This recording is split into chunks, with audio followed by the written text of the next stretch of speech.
My name is Martin, and at 32 years old, I never thought my own family would betray me like this.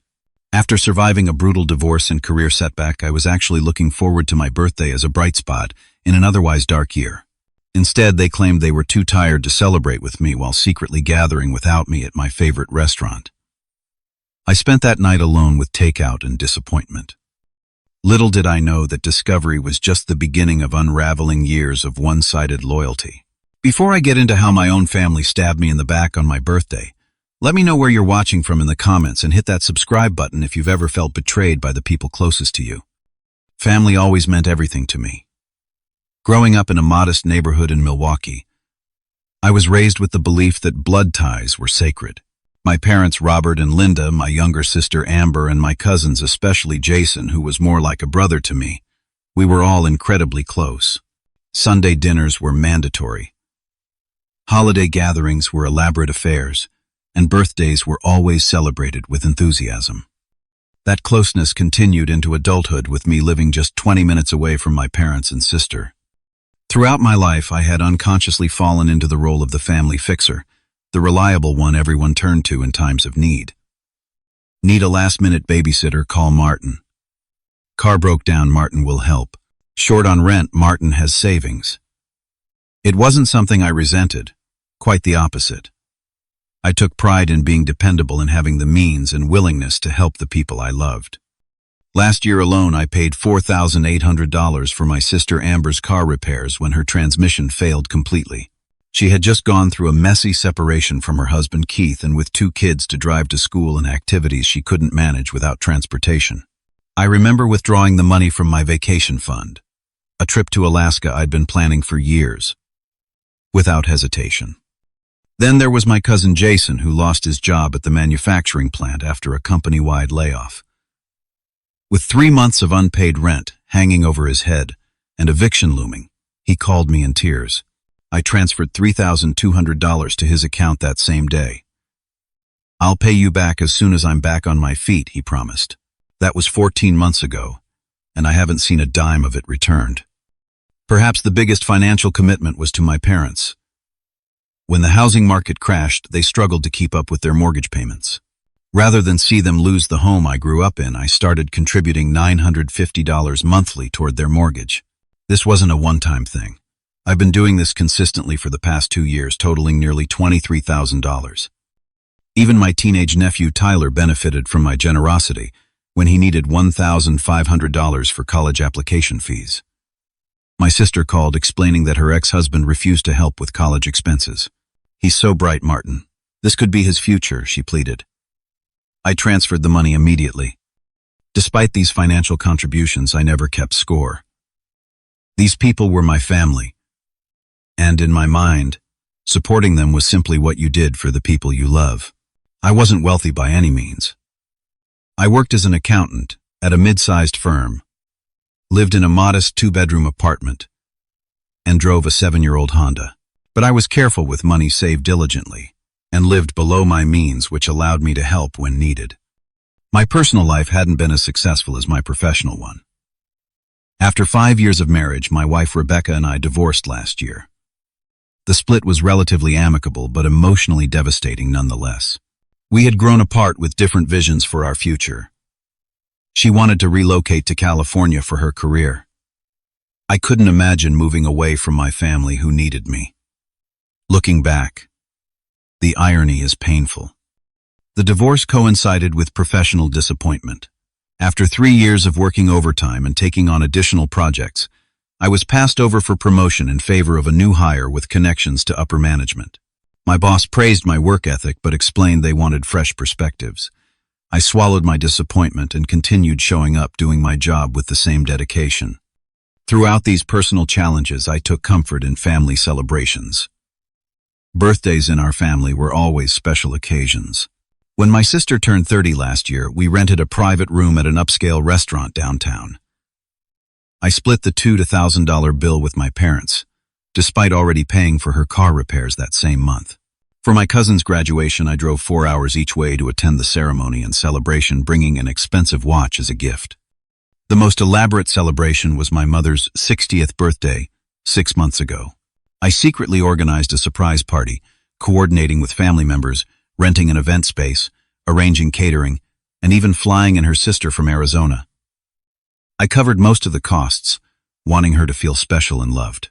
The joy on her face when she walked into a room full of loved ones made every penny worth it. With my 32nd birthday approaching, I wouldn't say I expected something equally lavish. But after a year of personal setbacks, I was looking forward to a night surrounded by the people I loved and supported. Nothing extravagant, just dinner together, maybe some cake, and the comfort of family. Little gestures that said, "We see you. We appreciate you. You matter to us." There had been subtle signs that my family's appreciation didn't match my generosity. Forgotten thank yous, unfulfilled promises to repay loans, complaints about financial struggles while posting about shopping sprees on social media. But I brushed these concerns aside, making excuses for them and doubting my own feelings. After all, they were family. And family comes first. Isn't that what I'd always been taught? As my birthday approached, I tried not to build it up too much in my mind. After a year of emotional upheaval, finalizing my divorce papers, watching Rebecca start dating someone new on social media, being passed over for promotion despite glowing performance reviews, I just wanted one good day. One day where I felt valued and important to the people who mattered most. My expectations weren't extravagant. I wasn't asking for expensive gifts or elaborate surprises. All I wanted was dinner with my family at the Capitol Grill, my favorite steakhouse downtown. A good meal, some conversation, maybe a cake at the end. Simple pleasures that would make me feel connected and loved after months of feeling adrift. There had been promising signs that my family was planning something. My mother had called the week before, asking casual questions about my favorite meals. "Still love their ribeye, don't you?" she asked. And that chocolate lava cake, I confirmed my preferences, trying not to sound too eager but feeling a warm glow of anticipation. My sister Amber had texted asking for gift ideas, claiming she was completely stuck on what to get me. I told her honestly that I didn't need anything material, just her presence, and maybe a card with a thoughtful message would be perfect. "Don't be ridiculous," she replied. "You deserve something special, after everything you've done for everyone." Even my cousin Jason had been acting mysteriously, mentioning he might need my help with something the weekend before my birthday, which I interpreted as potentially planning something. My parents had been unusually interested in my work schedule, confirming I had taken my birthday off as I did every year. But as the week of my birthday progressed, there was a subtle shift. Family members who normally responded quickly to texts were suddenly taking hours to reply. Conversations felt rushed and distracted. When I mentioned looking forward to my birthday dinner, I was met with vague responses, rather than shared enthusiasm.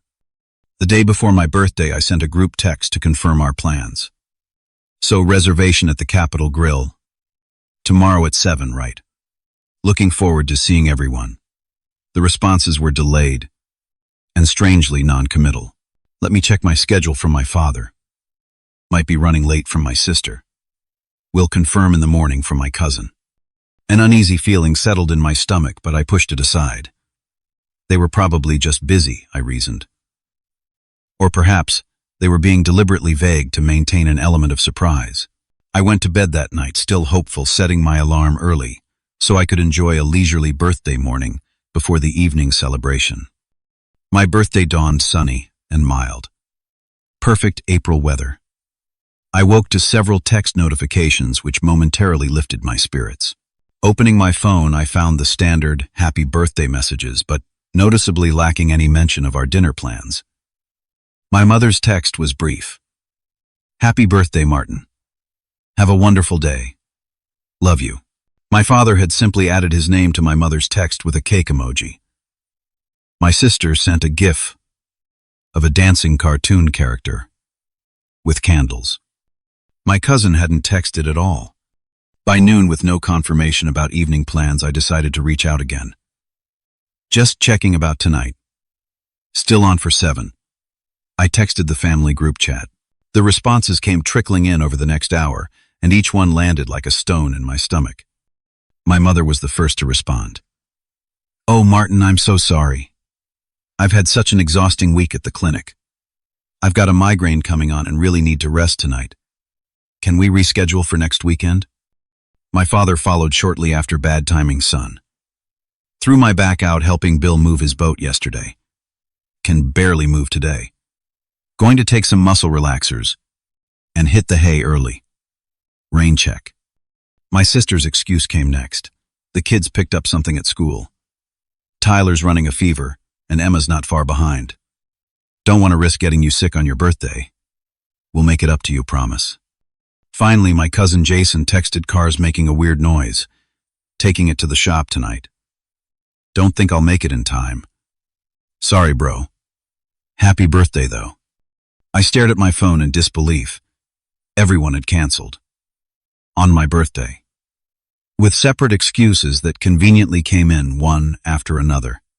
Swallowing my disappointment, I tried to be understanding. After all these things happen, people get sick. Injuries occur. Cars break down. I responded with forced cheerfulness. No problem. Health comes first. How about I come to you? Instead, I could pick up food and bring it over. Nothing fancy. Just so we can be together. The responses were swift and unanimous. Various versions of, not tonight. Too tired. Maybe next weekend. My mother's final text summed it up. We're just too tired, honey. In Risoscati. Let's do something special next weekend instead. Enjoy your evening and get some rest yourself. I sat in my quiet apartment, the silence suddenly oppressive. The day I'd been looking forward to had evaporated in a series of text messages. No dinner. No cake. No family gathering. Just me alone on my birthday.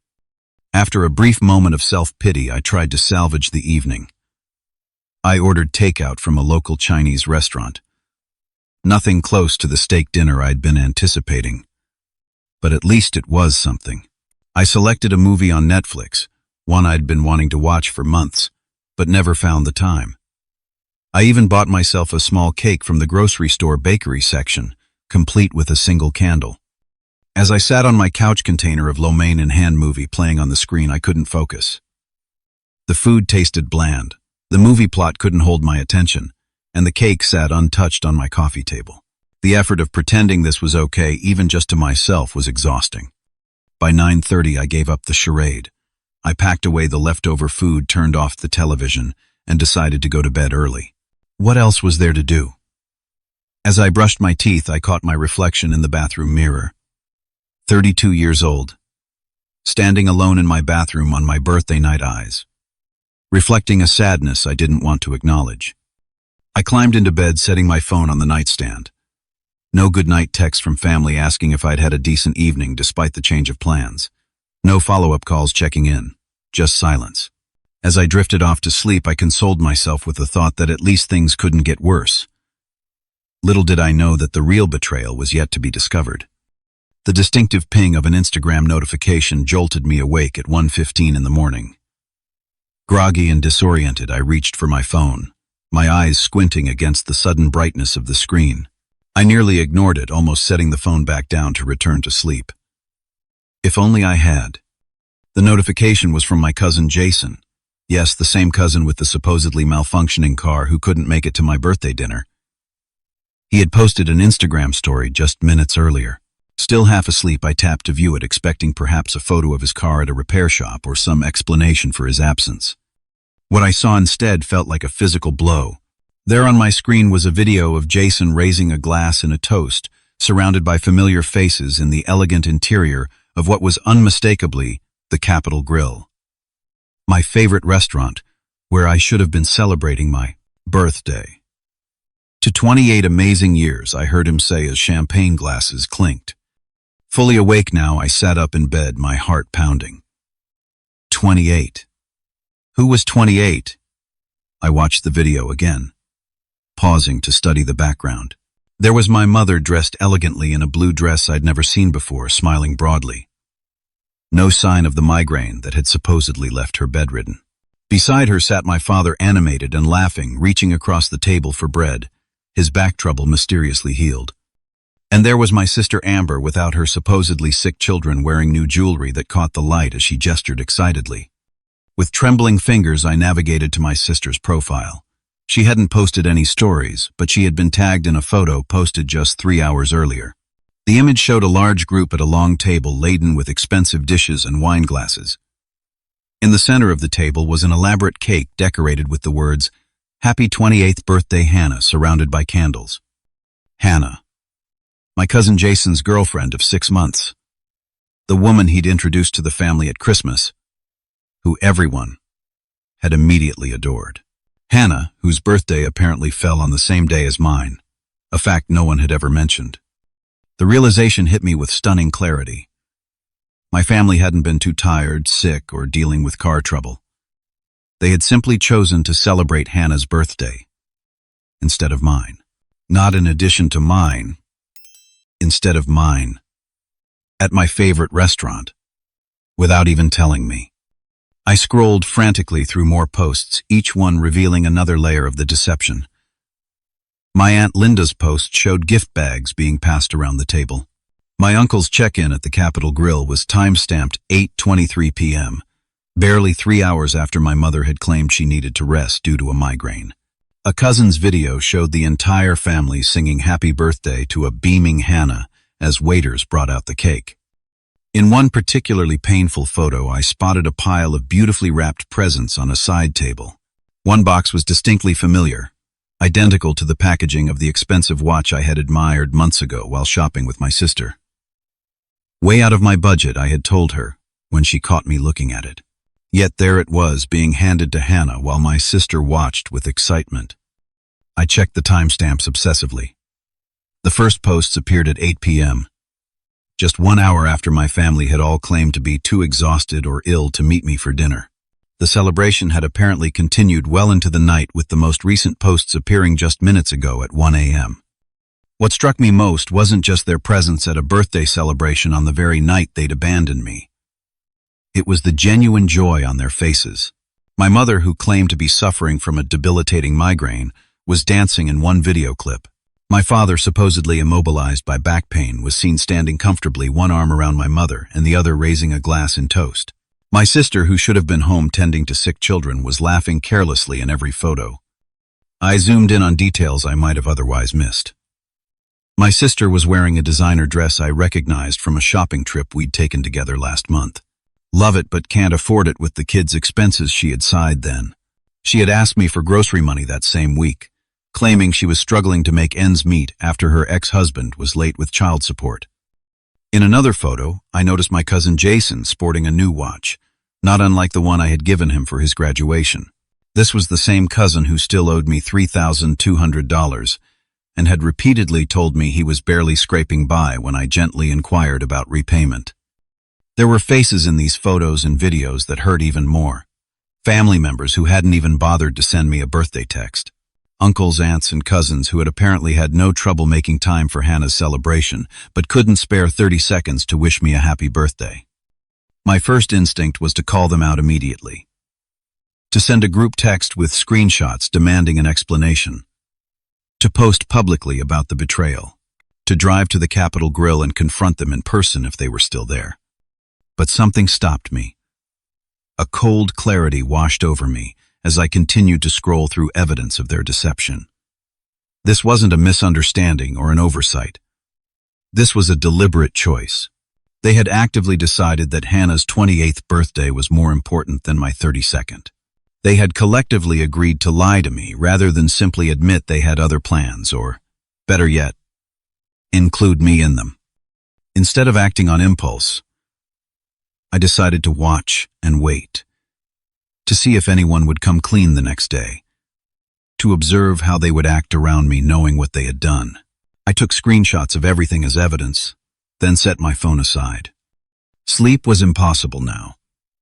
I lay awake for hours, my mind racing with questions and replaying years of interactions in a new harsh light. By the time dawn broke, I had made a decision. I would say nothing, yet, but I would never see my family the same way again. Sleep evaded me entirely that night. As the first light of dawn filtered through my blinds, I found myself still staring at the ceiling, mentally cataloging every sacrifice I'd made for the people who couldn't be bothered to have dinner with me on my birthday. The memory of skipping a crucial job interview 3 years ago surfaced vividly. My mother had called in tears, claiming she needed someone to drive her to an urgent doctor's appointment. I had notified the potential employer just hours before the interview, damaging my professional reputation. Later, I discovered the appointment had been routine scheduled weeks in advance. She simply hadn't wanted to drive downtown alone. Then there was the substantial withdrawal from my savings account to help my sister Amber with the down payment on her house. $20,000. Nearly everything I had saved over 5 years of careful budgeting. It's just sitting in your account anyway, she had reasoned when I hesitated. And family helps family. I had signed the check, delaying my own homeownership dreams indefinitely. My cousin Jason's legal troubles flashed through my mind next. When he faced DUI charges, I had worked overtime for 3 months straight to help pay for his attorney. 70-hour weeks that left me exhausted and isolated, missing social events and opportunities to build my own life. Jason had promised to make changes after that wake-up call. 2 months later, he was posting photos of himself partying with drinks in hand. Every holiday for the past 4 years, I had hosted family gatherings in my modest 2-bedroom apartment, shopping, cleaning, cooking, and accommodating everyone's preferences and dietary restrictions. The thank yous were always perfunctory if they came at all. Comments about the limited space or suggestions for improvements to my cooking were more common than expressions of gratitude. As morning fully arrived, notifications began appearing in the family group chat as if nothing unusual had happened. My mother sent a cheerful message about the weather. My sister shared a funny meme. No one mentioned either my birthday or Hannah's celebration from the night before. The casual normalcy of their messages intensified the burning sensation in my chest. How could they act as if everything was fine? Did they think I wouldn't find out? Or worse, did they simply not care if I did? I avoided responding, unsure I could maintain a neutral tone. Instead, I called in sick to work, something I rarely did, and spent the day alternating between bouts of intense anger and periods of profound sadness. The betrayal felt physical, like an actual wound I was nursing. Over the following week, my family continued their pattern of avoidance. No one mentioned rescheduling my birthday dinner. The promised next weekend came and went, without a word. When I dropped subtle hints in conversation, they were skillfully ignored or redirected. Meanwhile, evidence of their duplicity continued to appear on social media. My sister posted about financial struggles and the high cost of children's activities, seeking sympathy and suggestions for budget-friendly options. The same day, she shared photos of her new designer sunglasses and premium salon, highlights in a different friend group where she thought I wouldn't see. Cousin Jason, still owing me thousands, somehow acquired a used but newish BMW, replacing the Toyota he had claimed was too unreliable to drive to my birthday dinner. "Great deal I couldn't pass up," he wrote in the caption, tagging the dealership. I remembered him telling me just weeks earlier that he couldn't begin repaying his loan because he was barely making rent. My growing suspicions prompted me to do something I'd never considered before. I began researching my family's financial situations, piecing together information from social media, casual conversations, and public records. What emerged was a pattern of manipulation that left me feeling physically ill. My parents' mortgage, which I had been helping pay for 2 years, was for a surprisingly small amount given the value of their home. They had refinanced, recently pulling out equity for what they had described as necessary repairs. Yet their recent social media posts showed them enjoying weekend getaways and expensive restaurant meals rather than dealing with home renovations. My sister's claimed financial hardship didn't align with her spending habits. Child support from her ex-husband was substantial according to county records, and her job at the marketing firm paid well. The emergencies that frequently required my financial intervention seemed to correlate with her shopping sprees and vacations. As for Jason, his job at the manufacturing plant paid nearly as much as my accounting position. His claimed inability to repay loans or cover his own expenses suggested serious financial mismanagement or deception, or both. 2 weeks after my birthday, I finally took the step of scheduling an appointment with a therapist. Dr. Rachel Bennett listened patiently as I poured out the whole story, occasionally asking clarifying questions, but mostly allowing me to process my feelings out loud. What you're describing sounds like a pattern of financial exploitation disguised as family loyalty, she observed after I finished. You've been positioned as the family bank with withdrawals expected but deposits rarely made, emotionally or financially. But they're family, I said automatically, the response ingrained after years of conditioning. Family should be mutual, Dr. Bennett replied gently. Relationships where one person consistently gives and others consistently take aren't healthy, even when they're with family members. That night I began a journal, documenting every loan, gift, and financial contribution I'd made to family members over the past 5 years. The final tally was staggering, $78,450, not including countless hours of free childcare, home repairs, emotional support, and other non-monetary contributions. The exercise wasn't about the money itself. It was about recognizing a pattern I had been blind to for years. I had been operating from a place of genuine love and generosity, while my family had come to see me as a resource to be tapped, rather than a person to be valued. As painful as this realization was, it also brought a strange sense of clarity. For years I had been puzzled by a vague feeling that something was off in my family relationships. Now I understood what it was, and why my birthday celebration had been so easily discarded in favor of someone else's. The question remaining was what to do with this new understanding. I wasn't ready to confront my family yet, but I knew I couldn't continue as before. Something had to change. I just didn't expect the catalyst for that change to arrive quite so soon, or in such a blatant form. Exactly 15 days after my forgotten birthday, my phone lit up with a message from my mother. I was in the middle of reviewing quarterly reports at work when her text arrived, its casual tone belying its presumptuous content. Martin, we need $2,850 for the mortgage this month. The hot water heater broke and we had to replace it. Can you transfer the money today? Love you. I stared at the message, reading and rereading it as my colleagues continued their work around me, oblivious to my internal earthquake.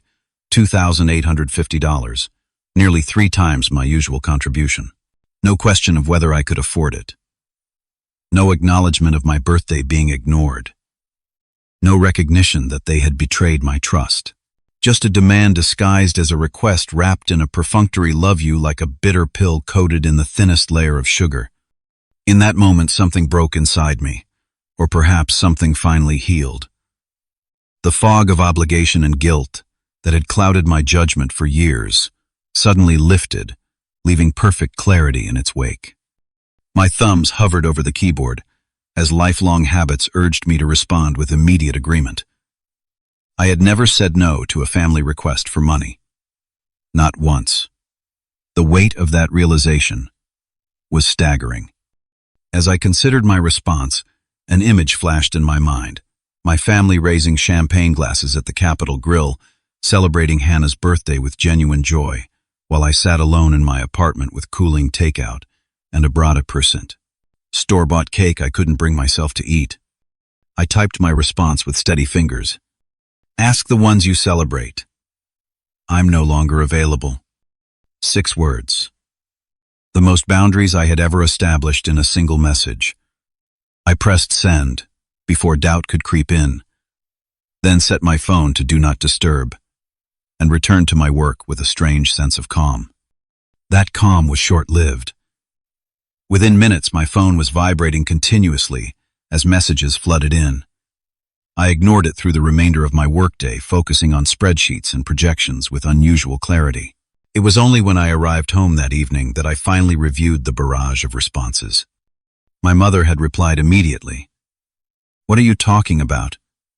If this is about your birthday, there was a scheduling conflict. Just bad timing. We still want to celebrate you. My sister chimed in, shortly after, seriously, Martin. You're being childish. It was just a birthday. We've all had to deal with disappointments. Grow up. Cousin Jason's message was particularly rich. Bro, don't be like that. It wasn't personal. Hannah's birthday was already planned for months. You're overreacting. As the evening progressed, the messages evolved from defensive to pleading.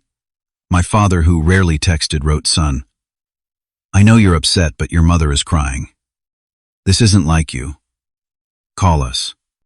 I read each message with detached interest, as if studying artifacts from a civilization I once belonged to, but no longer recognized. Their words revealed so much. No genuine apology, no acknowledgement of the hurt they'd caused, just attempts to minimize my feelings and reassert control. Instead of engaging, I set my phone aside and opened my laptop.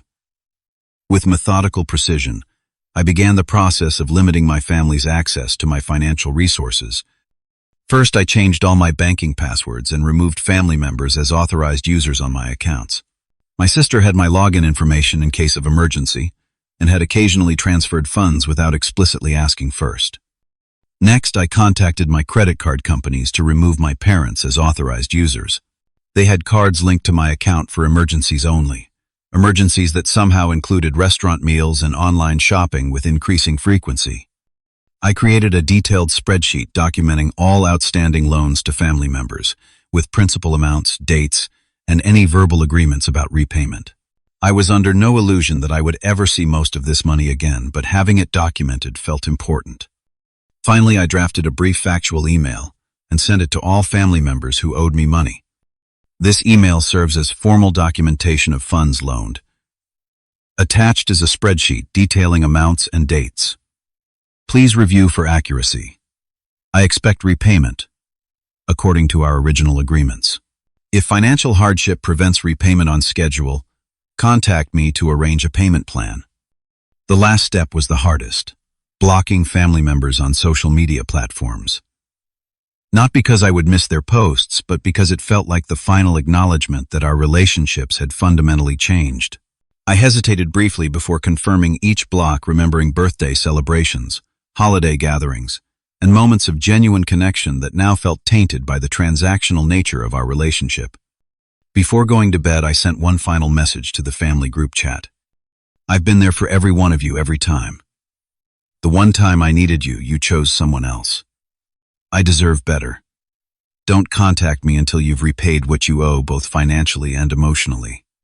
Then I turned off my phone, completely took a sleeping pill, and fell into the deepest, most peaceful sleep I'd had in years. The weight of constantly meeting others' needs while neglecting my own had been lifted. I felt lighter, clearer, and for the first time in a long time, I put myself first without guilt. I knew there would be consequences to my actions. I knew the narrative would be twisted with me cast as the villain. I knew emotional manipulation would escalate before things improved, if they ever did. But in that moment, as sleep claimed me, I felt only relief and the quiet certainty that I had finally done the right thing, for myself. I woke to the sound of my alarm, having slept through the night for the first time in weeks. When I finally turned my phone back on while making coffee, the screen lit up with notifications. 61 missed calls, 37 voicemails, over 100 text messages, and one message from my father that simply read, "Don't do this. Family is all we have." That last message hit differently than the others. Not because it changed my resolve, but because it so perfectly encapsulated the manipulation I'd been subject to for years. Family is all we have. The implication being that without them I had nothing, and therefore should tolerate anything. I deleted the voicemails without listening to them, and skimmed the texts, which ranged from apologetic to accusatory to threatening. My mother vacillated between tearful pleas and guilt-inducing reminders of all she had done for me. My sister alternated between anger, "How dare you do this to Mom and Dad," and attempts at minimizing. "It was just one birthday, get over it." Cousin Jason's messages grew increasingly hostile as the night progressed, ending with, "You'll regret this when you need us." I responded to none of them, instead focusing on preparing for my workday with a strange sense of lightness.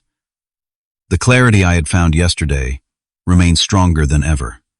That evening, returning to my apartment building, I found my mother sitting in her car in the parking lot. She had clearly been waiting for some time, judging by the collection of tissues and empty coffee cup visible through the window. When she spotted me, she rushed out, eyes red from crying. "Martin, please." She began reaching for my arm. "We need to talk about this." You're not being fair. I stepped back, maintaining physical distance that matched my emotional state. I have nothing to say right now, Mom. Please, respect that I need space. Space from your family. We're worried about you. This isn't like you at all. Are you having some kind of breakdown? The suggestion that setting boundaries equated to mental instability was so predictable, it almost made me laugh. I'm actually healthier than I've been in years. I just finally recognized a pattern that needs to change. Pattern. What pattern? We love you, Martin. We've always been there for you. The selective memory was stunning. Were you there for me on my birthday 2 weeks ago? Her expression flickered between guilt and defensiveness. That was a misunderstanding. Hannah's celebration had been planned for months. We should have included you. I admit that. But to cut us off over one mistake. It wasn't one mistake. It was the final straw. I moved past her toward my building entrance. I need to go. What about the mortgage? We can't make the payment without you. We could lose the house. I paused at the door. You've had the same mortgage for 15 years. You both work full-time jobs. You've taken 3 weekend trips in the past 2 months. If you can't afford your house without my help, you need to reconsider your spending, not demand more from me. I left her standing in the parking lot, ignoring her calls as the door closed behind me. That confrontation was just the beginning. Over the following days, my family's attempts to regain control escalated in both frequency and intensity. My sister Amber appeared at my workplace the following afternoon, creating a scene in the reception area that left me mortified and my colleagues curious. Your nephew is asking for you, she announced loudly when I emerged from my office. He doesn't understand why Uncle Martin has abandoned him. The manipulation was transparent, using her children as emotional leverage. I took her aside to a small conference room. Don't bring your children into this, I said quietly. This is between adults.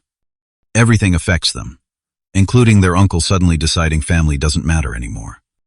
I haven't contacted them because you made it clear I was overreacting and needed to grow up.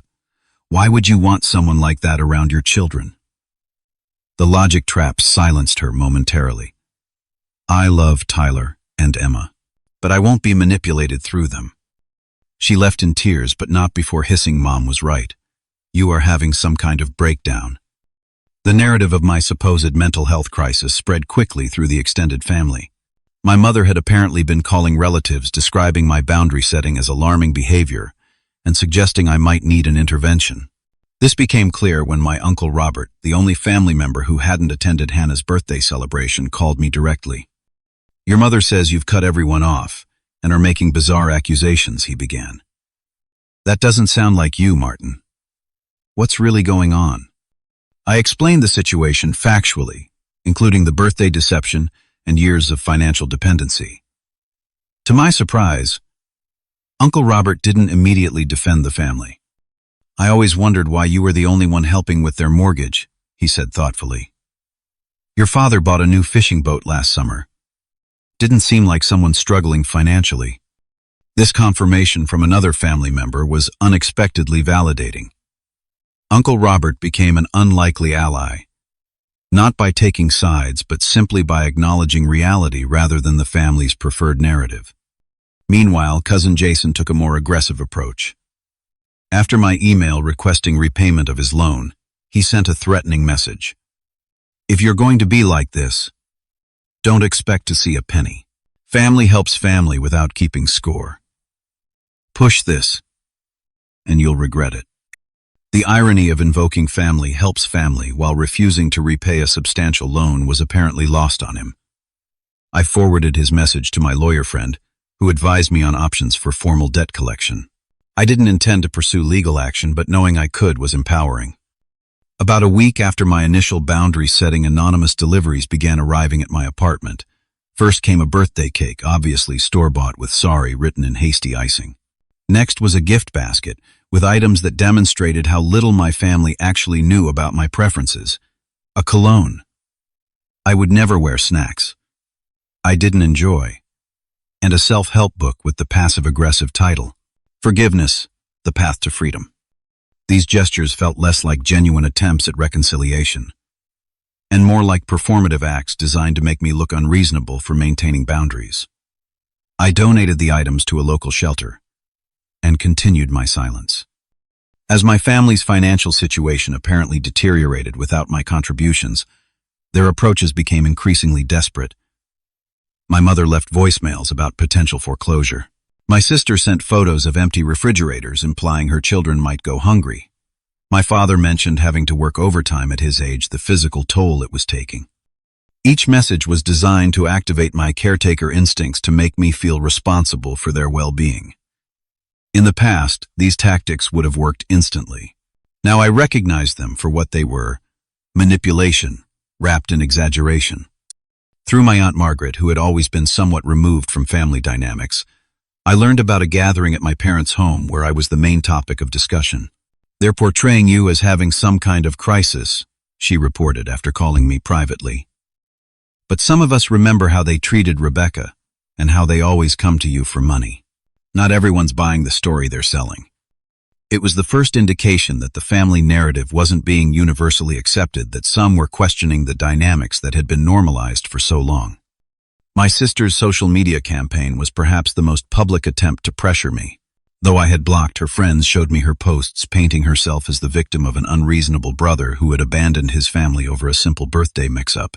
The comments were filled with sympathy for her and condemnation of me from people who knew only the version of events she chose to share. One post particularly stung. "My brother has decided money is more important than family. Now my children are asking why Uncle Martin doesn't love them anymore." The manipulation was obvious, but it still hurt to see my relationship with my niece and nephew weaponized this way. As the first family holiday approached, Easter just 3 weeks after my boundary setting, the pressure intensified. Traditional family gatherings had always been non-negotiable in our household. Missing Easter dinner would be an unmistakable statement about the changed nature of our relationship. I prepared for the day, strategically planning a hiking trip with friends that would take me out of cell reception range for most of the day. The distance, both physical and emotional, felt necessary for my continuing healing process. The night before my planned hike, I received an unexpected call from Uncle Robert. "I want you to know," he said without preamble, "that I understand why you're doing this. Your mother has been telling everyone you're having a breakdown, but I told her today that maybe you're the only one seeing clearly." His support, even in this limited way, meant more than he could know. As I packed for my hike that evening, I reflected on the past 3 weeks. The intensity of my family's reaction had confirmed what part of me had always suspected. Our relationships had been built on my compliance and financial support, rather than mutual respect and love. Their response to my boundaries wasn't concern for my well-being, but panic at losing access to my resources, emotional, practical, and financial. It hurt. Of course it hurt. But beneath the pain was a growing sense of self-respect that felt more valuable than the false harmony I had maintained for so long at such personal cost. 6 months passed with minimal contact with my family. The first few weeks had been the hardest, fighting ingrained habits of checking in, offering help, being available whenever needed. There were moments of doubt nights when loneliness crept in and whispered that perhaps the comfort of toxic family relationships was better than the uncertainty of building healthier ones. But as spring turned to summer and summer to early fall, I discovered a resilience I hadn't known I possessed. Without the constant drain of one-sided relationships, I had energy to invest in other connections and in myself. I joined a recreational basketball league that played twice weekly, something I'd always wanted to do but never had time for between work and family obligations. There I met Dave, Michael, and Terrence, guys my age with similar interests who gradually became true friends rather than mere acquaintances. I reconnected with college friends. I'd lost touch with people who remembered a version of me that existed before I became the family fixer. Their surprise at how much I'd changed, becoming more subdued, more cautious with my resources, less likely to prioritize my own needs, was enlightening. Most significantly, I developed a friendship with Elise, a graphic designer I met at a coffee shop near my apartment. Our relationship evolved slowly from casual conversations to regular dinners to something deeper. Unlike my previous relationships, this one wasn't shadowed by family demands or divided loyalties. When Elise asked about my family situation, I was honest about the estrangement and my reasons for it. Her response, "Boundaries aren't just healthy, they're necessary," confirmed I had found someone who understood self-respect wasn't selfishness. Professionally, the changes were equally profound. Without family emergencies constantly interrupting my workflow, my productivity increased dramatically. 3 months after establishing boundaries with my family, I was offered the promotion I'd been passed over for previously. The salary increase was substantial, money that once would have immediately been redistributed to family members but now could secure my own future. My therapist, Dr. Bennett, helped me navigate the complex emotions of this transition period. Guilt is normal when we change established patterns, she assured me during a particularly difficult session. The discomfort doesn't mean you're making the wrong choice. Often it means you're finally making the right one. Through therapy, I came to understand the family dynamics that had shaped me into the perpetual giver, the reliable one, the emotional and financial safety net. My parents had subtly trained me from childhood to derive my worth from what I could provide rather than who I was. Breaking that pattern wasn't just about financial boundaries. It was about reclaiming my intrinsic value as a person deserving of reciprocal care and respect. Around the 4-month mark, limited contact with certain family members began to resume, but on dramatically different terms. My sister Amber was the first to approach with something resembling genuine remorse. Her text was simple: "I miss my brother. Not his money or help, just him. I understand if you're not ready to talk, but I want you to know I've been thinking about how I've treated you. I'm sorry." After discussing it with Dr. Bennett, I agreed to meet Amber for coffee at a neutral location. Our conversation was awkward at first, laden with unspoken history and hurt. But as we talked, something shifted. For perhaps the first time, Amber really listened to my experience, rather than defending or denying her role in it. "I never saw it from your perspective," she admitted, tears welling in her eyes. "We all just assumed you were fine with being the one everyone relied on." It became so normal that we stopped seeing how one-sided it was. She showed me a budget she'd created with her ex-husband, taking full responsibility for their finances rather than expecting me to fill the gaps. She had taken on extra freelance work to repay part of what she owed me, transferring small amounts each month. The gesture wasn't about the money itself, but about the recognition of responsibility and respect for boundaries. My parents were slower to acknowledge the imbalance in our relationship. My father maintained a stubborn silence for nearly 5 months, while my mother alternated between attempts at rueful acknowledgement and slipping back into expecting my involvement in family matters. During a carefully structured phone call, I was direct with her. "I love you, Mom, but I won't return to the old pattern. I'm not the family bank, and I'm not responsible for solving problems that aren't mine." "But that's what family does," she protested weakly. "No, that's what I did. And only me. It wasn't reciprocal, and it wasn't healthy." She was quiet for a long moment before responding, "I don't know how to have a relationship with you if you're not taking care of things." Her honesty, however painful, was progress. "Then we need to build a new kind of relationship, one based on mutual respect rather than what I can provide." My relationship with my cousin Jason remained fractured. His girlfriend Hannah had reached out once with an awkward apology about the birthday situation. But Jason himself maintained that I had overreacted and betrayed the family. He had made no effort to repay his substantial loan, instead telling relatives I had gifted him the money and was retroactively demanding repayment. Some believed him, others recognized the pattern. The family dynamics had shifted permanently. Holiday gatherings were now smaller, with some relatives choosing to see me separately from larger family events. Some relationships had been irreparably damaged, while others were slowly rebuilding on healthier foundations. Perhaps the most profound change was in how I approached all relationships, not just familial ones. I became more discerning about who I allowed into my inner circle, paying attention to reciprocity and respect, rather than simply giving endlessly to prove my worth. With Elise, I practiced receiving, as well as giving sight. Accepting her thoughtfulness, her support, her generosity, without immediately feeling compelled to give more in return. It was uncomfortable at first, this balance, but gradually it became natural. When my 33rd birthday approached, I felt a familiar anxiety. Elise noticed my tension and asked about it. I explained the previous year's betrayal and my fear of expecting anything from anyone. "Your birthday matters because you matter," she said simply. "Let's plan something that makes you happy." What followed was perhaps the most meaningful celebration I'd ever experienced.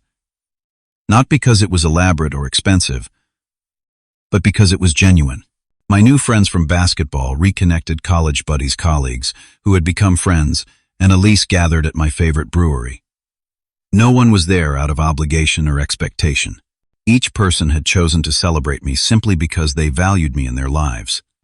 My sister Amber came briefly, bringing a heartfelt card and a modest gift that clearly reflected thought rather than expense. She didn't stay long, respecting that this was my space with my chosen circle, but her presence was a small step toward a healthier relationship. As I blew out candles on a cake Elise had baked herself, chocolate with espresso frosting, my actual favorite that my family had never bothered to learn, I reflected on the painful but necessary journey of the past year. I had lost the comfort of familiar patterns and the illusion of unconditional family support. But I had gained self-respect, authentic connections, and the freedom to build a life based on mutual care rather than obligation and exploitation. The lesson wasn't that family doesn't matter. It was that healthy relationships of any kind must be built on reciprocity, respect, and genuine care. Sometimes the family we choose recognizes our worth more clearly than the family we're born into. And sometimes the most loving thing we can do, for ourselves and ultimately for others, is to establish boundaries that allow for genuine connection rather than continued exploitation.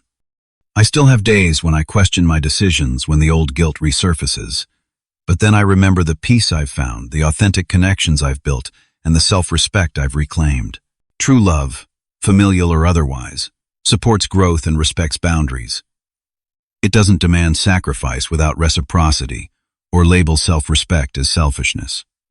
As I look toward the future, a future that might include advancement in my career, possibly a deeper commitment to Elise, maybe someday a family of my own, I carry this wisdom with me. We teach people how to treat us by what we accept, what we allow, and what we reinforce. And sometimes the bravest, most loving act is simply saying, no more. Have you ever had to set difficult boundaries with people who were taking you for granted? What helped you stay strong when they pushed back? Share your experiences in the comments below. And if this story resonated with you, please like, subscribe, and share it with someone who might need to hear that it's okay to prioritize their own well-being. Remember, setting boundaries isn't selfish. It's the foundation of all healthy relationships. Thank you for listening to my story.